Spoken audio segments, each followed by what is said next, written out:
Good evening எல்லாருக்கும். இன்றைக்கி ஒரு குட்டி ஈவினிங் vlog பார்க்கலாமா? நம்ம வீட்டுக்கு 2 வீடு தள்ளி குதிரை வளர்த்துறாங்க. சாயங்காலம் ஆனால் அது அழகாக அப்படி வெளியே வரும். இன்றைக்கி நான் சாயங்காலம் தோட்டத்துக்கு போகலாம் அப்படின்னு சொல்லிட்டு தோட்டத்துக்கு போய் பூ பறிச்சுட்டு கொஞ்சம் நேரம் அங்கே என்னென்ன செடி வச்சுருக்காங்க அப்படின்னு சொல்லிட்டு பார்த்துட்டு வந்தேன். தாத்தா தான் கம்ப்ளீட்டாக தோட்டத்தை மெயின்டைன் பண்ணிகிட்ருக்காரு. ரொம்ப நாளாகவே ஸ்வீட் கிரேவிங்ஸ் ஜாஸ்தியாக இருந்துச்சு. ஏதாச்சும் ஒரு ஸ்வீட் சாப்பிடணும் போலயே இருந்துச்சு. பாட்டி இருந்தால் பாட்டிக்கிட்ட சொன்னால் ஏதாச்சும் ரவா லட்டு அந்த மாதிரி செஞ்சு தருவாங்க. ஆனால் பாட்டி சமைக்கக்கூடாதுனால என்னால் அவங்கக்கிட்ட கேட்கவும் இல்லை. நான் வெளியே போய் வாங்கி சாப்பிட்லாம் அப்படின்னா எனக்கு காலையிலேருந்து வெளி வேலை பார்த்துட்டு இருந்தேன். ரேஷன் கடைக்கு போகிறது, பேங்க் போகிறதுன்னு போய் ரொம்ப டீஹைட்ரேட் ஆகி தான் வந்தேன். அதனால் திருப்பி வெளியே போகணுன்னு நினச்சாலே வேண்டாண்டான்ற மாதிரி ஆயிடுச்சு.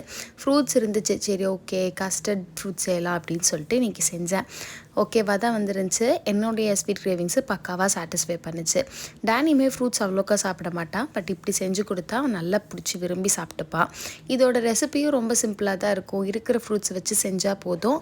ரொம்ப மினிமலான இன்க்ரீடியன்ட்ஸுன்றனால நான் கொஞ்சம் இது வேகமாக செஞ்சுருவேன். செய்யணும் அப்படின்ற ஒரு முறையுமே வராதுன்றனால நான் இன்றைக்கி செஞ்சேன். எப்படியோ ஒன்று ஸ்வீட் கிரேவிங்ஸை தீத்தாச்சு. உங்களுக்கும் ஸ்வீட் கிரேவிங்ஸ் இருந்தால் நீங்கள் என்ன பண்ணுவீங்க அப்படின்றத சொல்லுங்கள். இந்த ஸ்வீட் கிரேவிங் சாட்டிஸ்ஃபை ஆனாலும் எனக்கு ஒன்று தோணுச்சு. இது எப்படி இவ்வளோ ஃப்ரூட்ஸ் கட் பண்ணி செய்ய எனக்கு பொறுமை வந்துச்சுன்னு பார்க்கும்போது நமக்கு பிடிச்ச விஷயத்த பண்ணும்போது அதை நம்ம ஈஸியாக பண்ணிடுறோம் அப்படின்றது தோணுச்சு. அதனால் இனிமேல் நம்ம என்ன பண்ணாலும் ஒரு இன்ட்ரெஸ்ட்டோடு நம்ம எடுத்து பண்ணணும் அப்படின்றத நான் இதிலேருந்து கற்றுக்கிட்டேன்.